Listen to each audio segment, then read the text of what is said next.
No big O hugs like Grandma used to give you. No big hugs. So, what if I want a big hug? You won't give me a big hug? I'll check with HR on that one. Ladies and gentlemen, we have been cleared for takeoff. You are now flying high with Travis Lamance.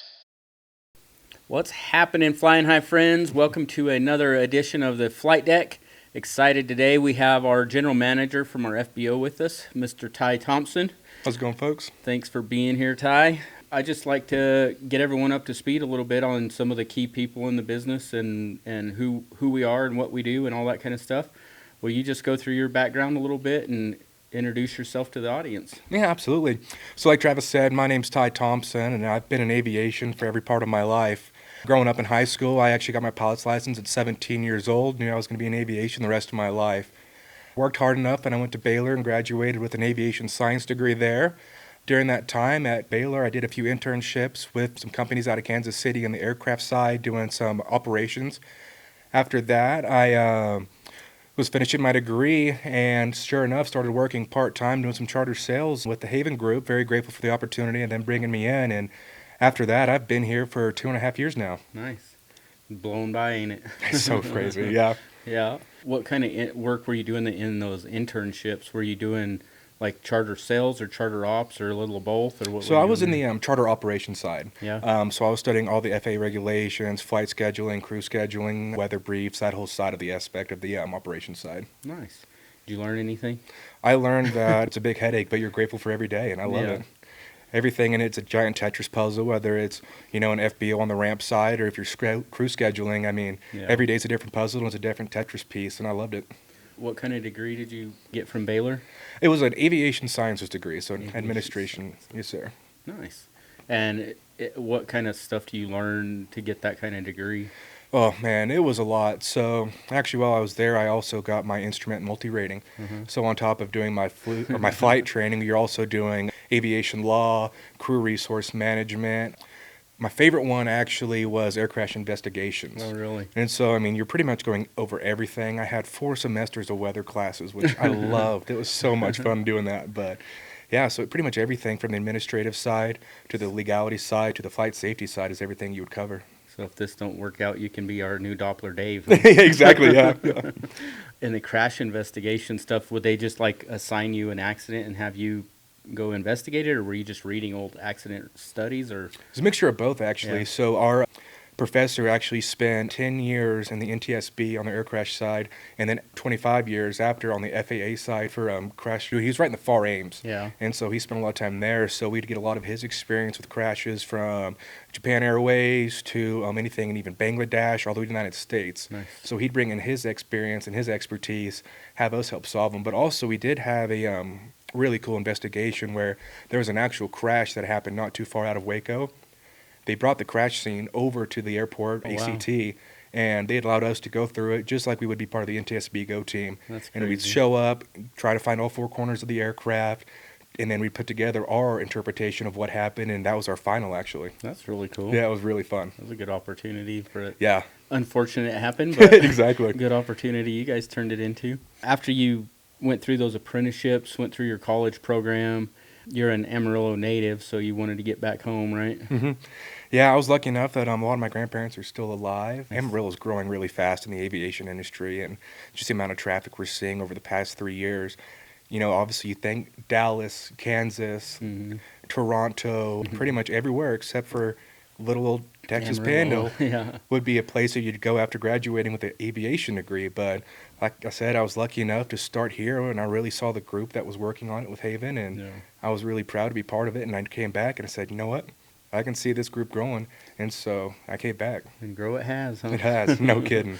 So whenever you came in with us, you started off working in the charter sales department, training with some of our charter sales team members there, and did that for a while, and really demonstrated some strong proficiency and work ethic there. So then we moved you over to kind of a projects manager on the corporate team and really showed some promise there. So we offered you the opportunity to be the GM of the brand new first location FBO. So how's that been for you? That's a lot of moving up in the world of, the corporate ladder in a short amount of time. So how's it been? Oh, man, a headache, but it's a good headache. Yeah.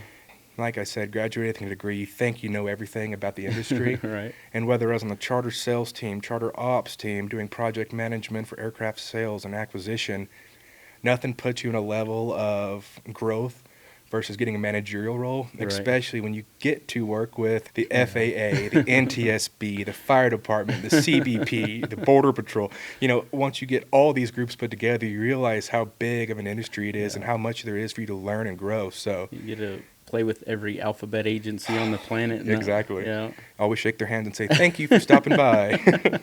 Yeah, it's interesting just going through the whole construction process of building this first FBO, doing a ground up build like this.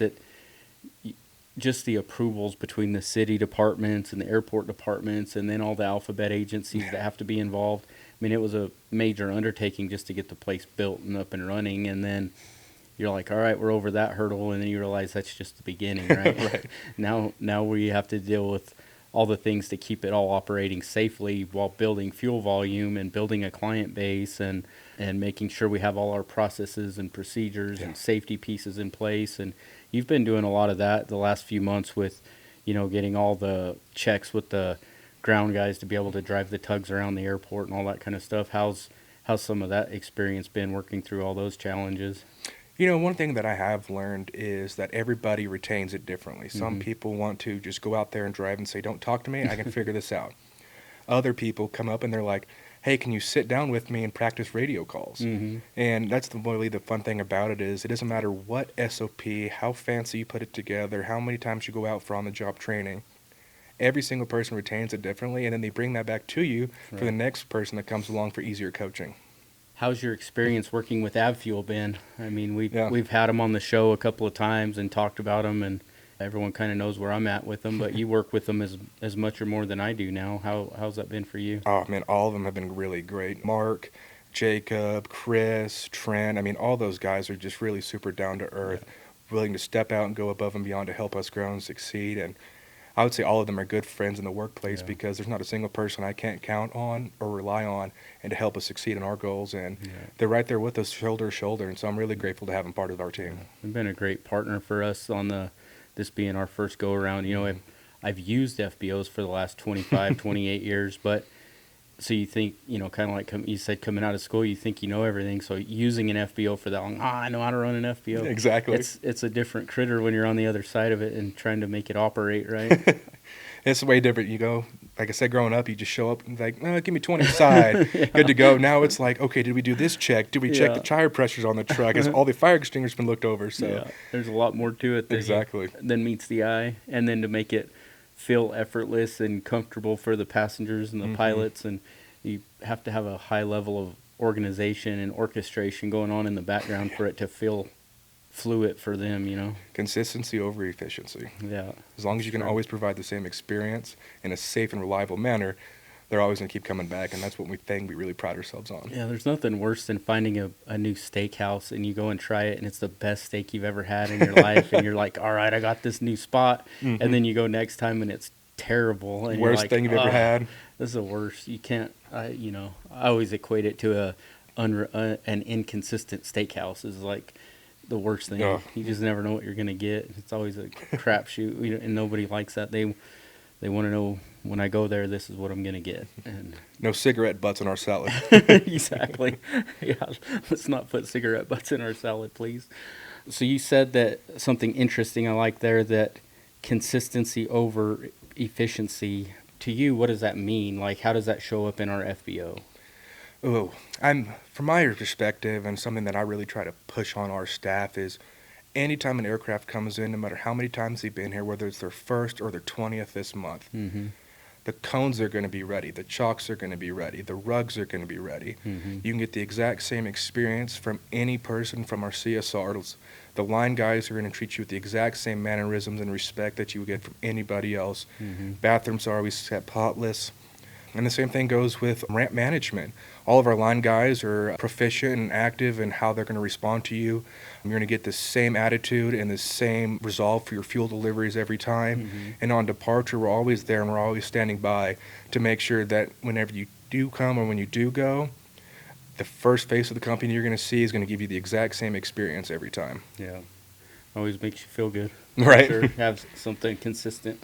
No big old hugs like Grandma used to give you. No big hugs. Huh? What if I want a big hug? You won't give me a big hug? I'll check with HR on that one.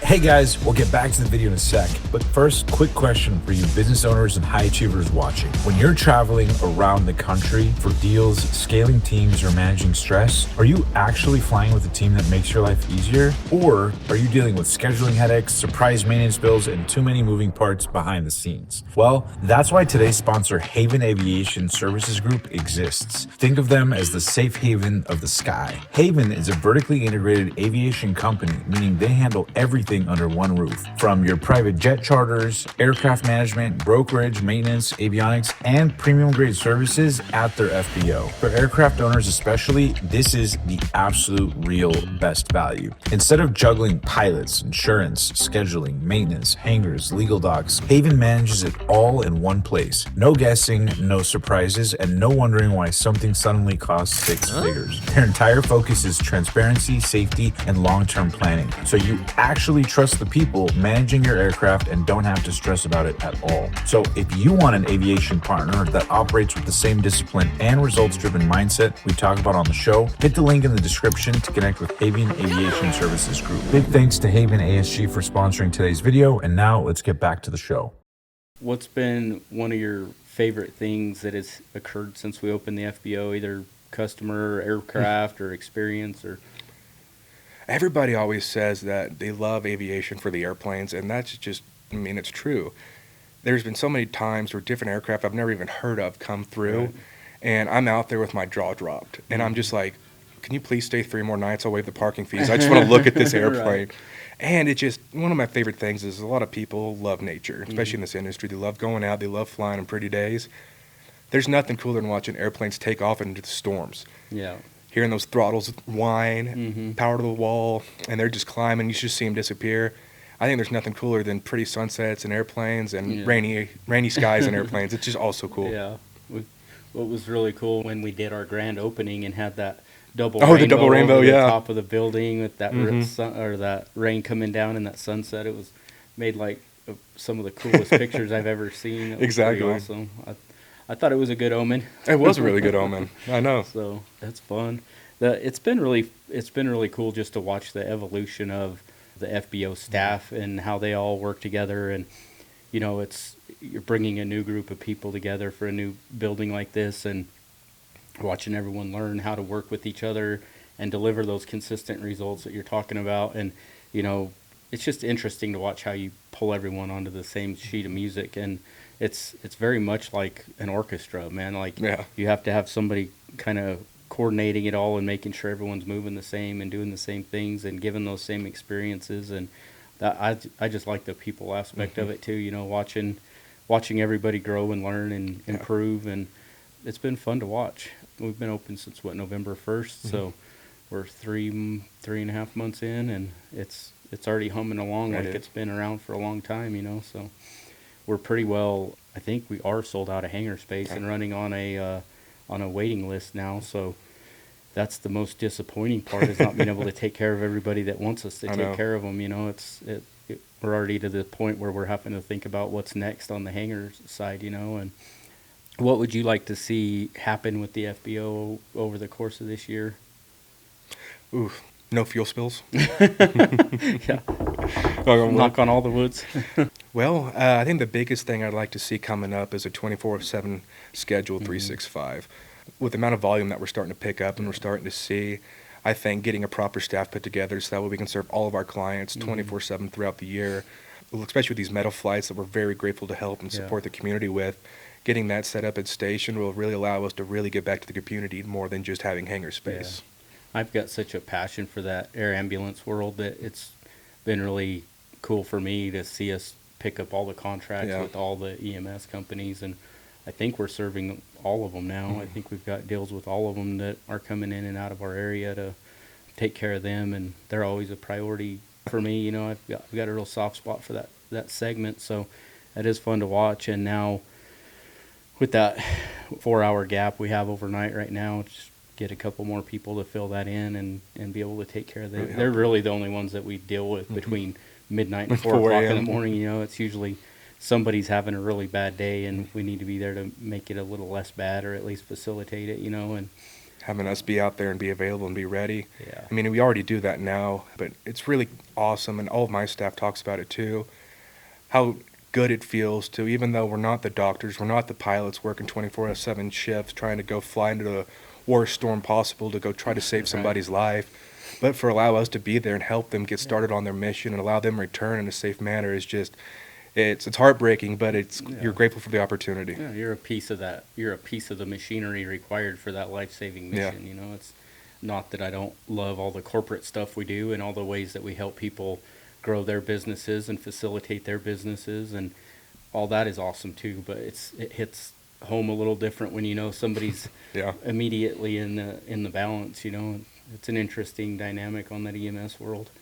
What about your journey with your piloting stuff? You know, you've got your pilot's license and what all do you have right now? Your private, your commercial, and your multi?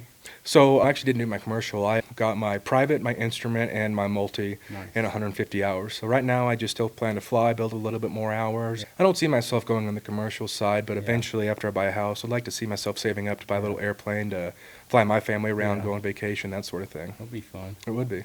It's a little bit different experience for the family whenever you load up and fly yourself to that destination, and it's a unique world in the GA stuff that a lot of people don't get to experience. It's different. It's fun. That way when the kids start crying in the back, I can just take their headphones off and I don't have to listen to them. No, I had this is a horrible story, but I'm going to tell it anyway. So we had this pilot that hung around here for a long time. He flew around in a Cessna 210, Turbo 210, and he had a bunch of little kids that he'd fly all over the place, and they'd get back there to fighting and fussing, and he would just keep going up in altitude. And eventually they'd all get real tired and they'd quit talking. And so he'd just cruise along right there for a little while. And he was always joking about whenever someone would ask him how high he would cruise it, he would always say it depends on their oxygen dependence. That was funny. Yeah, good way to put a kid to sleep. No kidding. Yeah. Oxygen deprivation. Yeah, I thought it was funny. I hope he was joking. But he was definitely joking. Yeah, he was joking for sure. I'm not quite sure, but I hope so. Like most of us that are, dedicated in growing this business and doing all the things we're doing, it consumes a huge amount of our time. But do you like doing anything outside of the airplane world, or is your whole life airplanes? Well, my whole life is airplanes, but it always is good to get a little break every now and then, especially just go to the ranch every once in a while, go spend time up there with my dog, let him run around, go hunt, go fish, that sort of thing. It's always good to take a little bit of break and get a refresher and smell the dirt. Yeah, it feels good. Mm-hmm. I tell Robin every once in a while, I'll come home and I'll have that look, and she's like, you need to go hug a tree, don't you? I'm like, yeah, I need to go hug a tree. So we go out to the ranch, and I'm just like, oh, it's like refreshing. You just go stick your feet in the dirt and get hug away. A tree. Yeah, go skinny dip. Just kidding. That's the nice thing about a private pond, right? Exactly. Is that a snake? Yeah. So we hear about your dog a lot. What kind of dog you got? This is Mr. Baxter. He's a little 2-year-old golden retriever. He's adorable. He's so fun. He loves love. He'll always lick you, never barks. I mean, he's just like the perfect dog. Yeah. He loves to shed. That's his favorite thing. So I'm always vacuuming, but he's a professional shedder. Huh? But trying to be a bird. Doggy daycare. Oh, he loves it. That's the nice thing is because right here by the airport, we have a little... You use that Good Dog Pet Ranch or whatever? Yeah, I use Good Dog Pet Ranch, take him. So I get to take my best friend with me to work and pick him up. That's so fun. No matter how stressed I am in the morning or how tired I'm in the evening, I always get an earful of licks. And so it's just so much fun. Do you guys run cattle out at your ranch or anything, or is it play ranch, or what do you guys like to do out there? Work is play. Yeah, exactly. But we do run a few head out there. We just mostly do cow-calf operation, all black Angus. But nice. Yeah, it's fun. Are you pretty handy with the cattle? For the most part, yeah, I'd say so. I'm not. I'm not a cowboy. I'm not going to get on a horse, but when it comes to the pens, I'm always the first one behind them. So I own just enough cows to allow me to wear a hat. And exactly. Yeah. Yeah. I know. I always tell people, I'm like, I wear a cowboy hat on the airport ramp, and they're like, why? I'm like, because it's sunny outside. Like, what do you mean? I'm sitting on black asphalt, it's 140 degrees. I need a cool hat. Yeah. for a long time, I didn't run any cattle. You know, I was just doing all the airplane stuff. And I can't remember who it was now, but someone was giving me grief about wearing a cowboy hat, not owning any cows. So I said, that's what I tell people all the time now, is I own just enough cows to give me enough street cred to wear the hat. I got 4 cows in my freezer right now. They're ribeyes. Yeah. Yeah, we just dropped one off at the butcher about a week and a half ago, and they're going to dry age it for 21 days. Ooh, yum. It's all grass-fed, half Wagyu, half Bonsmaro. Nice. It's going to be delicious. I'm just getting excited about that one coming in. Mm-hmm. 21 days, that's awesome. Yeah, that guy that is processing it, he's pretty particular about it. He'd rather not do your cow than not let him do it correctly, you know, so I like that. It's going to be good. I'm excited. I'll have to give you a steak when it comes in. I'll do it. Speaking of food, we just had a company chili cook-off. That was pretty fun, huh? Had a great First turnout. annual. Yeah, It was first awesome. one. So one of our line managers, Scotty, it was his idea that we should do it, and we're like, okay, let's do it. And for the first one, it was a good turnout. What did we have? 8 or 9 different chilies? Yeah, we had 9 different chilies. All of them are really good. It was Yeah. crazy to see all the different people. Talking about everybody comes from a different background. Yeah. Every single person brought a different chili with their own unique little style, which is awesome. Yeah, there was no 2 of the same for sure. And our parts department manager here in Amarillo, Mr. Carl, won it by a landslide. Good. Was that his? Yeah, he won it by a pretty healthy margin. So congratulations, Carl. That was pretty good. Everybody here knows Mr. Chris. He's a staple on the show. He's here all the time. You all got to call him out in the comments. He cheated. So he went to Wendy's and bought a big family-sized thing of chili from Wendy's and dumped it in a crock pot to see if he could win with Wendy's chili. He did not. I think he got 2 votes, and I think 1 was his. It was funny, though. He called, like, on the name tag, he called it, like, Grandma W's special chili or something like that. It was pretty funny. Everyone would have we would have had a mutiny if he would have won, though. Exactly. Everyone worked so hard on all their chilies, and then he dumps a bunch Cheats of with Wendy's. Yeah, cheats with Wendy's. It was funny. Definitely a Chris shenanigan right there, though. From here, moving forward, obviously, this is our first FBO location, but certainly not our last. So I'm looking forward to getting all of our systems, processes, procedures, everything 110% perfect here, and then moving on and adding a second and a third, and you know, adding more and more locations over the next few years. So I think kind of your career trajectory that you're looking at is being able to have oversight over those multiple locations as they come along. And how excited are you about the future and what we got going on here? Man, I'm so excited. Just seeing the way we grow and the way we have. And being the oldest child, I was always a test dummy growing up. Right. And so going into building an FBO at 25 and trying to Yeah. help grow and succeed it's just the exact same thing. Right. You know, you hit the ground running, you're going to get a few bumps and scrapes along the way. Sure. But we're learning just so much now on how and what not to do and how to improve that it's going to not going to be easy, but it's going to be way more fun. We're going to be way more successful, and we're just going to continue to grow and hit the ground running. Yeah.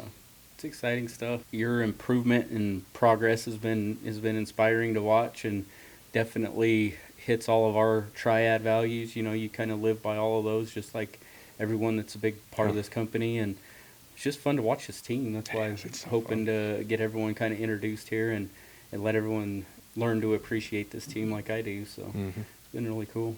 You got anything else you want to cover? Like and subscribe. Come fly into Haven FBO. KAMA. Come buy some fuel. Exactly. All right, guys. Thank you for tuning in to another episode of The Flight Deck with Flyin High, and we'll catch you on the next one. Ladies and gentlemen, we have been cleared for takeoff. You are now flying high with Travis Lamance.